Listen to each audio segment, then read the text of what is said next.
আসসালামু আলাইকুম বন্ধুরা। তো বন্ধুরা, আজকের এই ভিডিওতে আপনাদেরকে আমি শেখাবো নতুন একটা স্ন্যাপচ্যাটের অ্যাকাউন্ট কিভাবে তৈরি করতে হয়। তো যদি আপনারা জানেন না স্ন্যাপচ্যাট অ্যাকাউন্ট কিভাবে তৈরি করতে হয়, তাহলে আজকের এই ভিডিওটা আপনারা অল্প সময়তে দেখলে কিন্তু আপনাদেরকে আমি শিখাই দিব কিভাবে নতুন একটা স্ন্যাপচ্যাটের অ্যাকাউন্ট তৈরি করতে হয়। তো আমার চ্যানেলে যদি নতুন হয়ে থাকেন তাহলে চ্যানেলটাকে অবশ্যই সাবস্ক্রাইব করে নেবেন। তো চলেন ভিডিওটা শুরু করি। তো বন্ধুরা, আপনারা কি করবেন, প্রথমে প্লে স্টোর থেকে আপনারা কি করবেন, স্ন্যাপচ্যাট আপনারা কি করবেন, ডাউনলোড করে নেবেন। তো ডাউনলোড করে নিয়ে এখন আপনারা এটাকে ওপেন করে দিবেন। তো ওপেন করার সাথে সাথে এখন আপনারা এখানে দেখতে পারবেন সাইন আপ, আপনারা এখানে ক্লিক করবেন।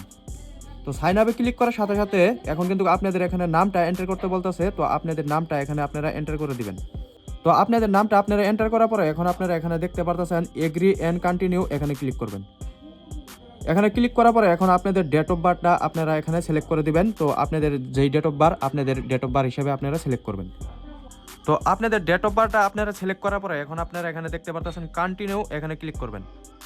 এখানে ক্লিক করার পরে এখন এখানে দেখতে পারতেছেন অটোমেটিক কিন্তু ইউজার নেম কিন্তু দিয়ে দিছে। তো চাইলে কিন্তু আপনারা আপনাদের ইউজার নেমটা কিন্তু আপনারা চেঞ্জ করতে পারবেন। এখানে দেখতে পারতেছেন চেঞ্জ মাই ইউজার নেম, এখানে ক্লিক করবেন।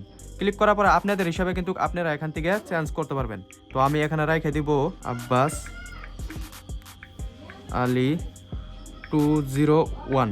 তো এরকম করে আমি রাখলাম। তো যদি এটা যদি অ্যাভেলেবল থাকে তাহলে কিন্তু এখানে কিন্তু অ্যাভেলেবল দেখাবে, আর যদি এটা আগের থেকে মানুষে নিয়ে রাখছে তাহলে কিন্তু আপনারা কিন্তু পাবেন না। দুই একটা আখর আপনারা এখান থেকে চেঞ্জ করে দেওয়ার পরে কিন্তু আপনারা পেয়ে যাবেন। তো আমি দুই একটা নাম্বার এখান থেকে চেঞ্জ করতেছি। তো এই দেখতে পারতেছেন ইউজার নেম ইজ অ্যাভেলেবল। তো এখানে কিন্তু দেখতে পারতেছেন পেয়ে গেছি আমি এটা। তো আপনাদেরও যদি এরকম আসে তাহলে দুই একটা নাম্বার চেঞ্জ করে দিবেন, হয়ে যাবে কিন্তু। তারপরে এখন আপনারা নিচের দিকে দেখতে পারতেছেন কন্টিনিউ, এখানে ক্লিক করবেন। কন্টিনিউ ক্লিক করার সাথে সাথে এখন কিন্তু আপনাদের এখানে একটা পাসওয়ার্ড সেট করতে বলতেছে। তো আপনারা কিন্তু ভালোভাবে একটা পাসওয়ার্ড এখানে রেখে দিবেন। তো বন্ধুরা, আপনাদের পাসওয়ার্ডটা আপনারা রাখার পরে এখানে দেখতে পারতেছেন কন্টিনিউ, এখানে ক্লিক করবেন। তো কন্টিনিউ ক্লিক করার সাথে সাথে এখন কিন্তু আপনাদের ফোন নাম্বারটা কিন্তু অটোমেটিক এখানে আইসা যাবে। তো যদি চান আপনারা ইমেল আইডি দিয়ে বানাবেন তাহলে এখানে দেখতে পারতেছেন ইউজ ইমেল অ্যাড্রেস, এখানে আপনারা ক্লিক করবেন। এখানে ক্লিক করার পরে এখন আপনাদের ইমেলটা আপনারা এখানে এন্টার করে দিবেন। তো এন্টার করার সাথে সাথে নিচের দিকে দেখতে পারতেছেন কন্টিনিউ, এখানে ক্লিক করবেন। তো এখানে ক্লিক করার সাথে সাথে অটোমেটিক কিন্তু কয়েকটা এখানে কিন্তু ফলো কিন্তু করে দিবে। তো আপনারা চাইলে এদের ফলো করতে পারবেন, ফলো নাও করতে পারবেন। তো আমি কিন্তু ফলো করব না, এখানে কিন্তু কিক মার্ক কিন্তু আমি হরাই দিতেছি। তো এখন আপনারা নিচের দিকে দেখতে পাচ্ছেন কন্টিনিউ, এখানে ক্লিক করে দিবেন। এখানে ক্লিক করার পরে আপনারা আবার কন্টিনিউ দেখতে পারবেন, এখানে ক্লিক করবেন। ক্লিক করার পরে এলাও দিয়ে নেবেন, এলাও দেওয়ার পরে স্কিপে ক্লিক করে দেবেন।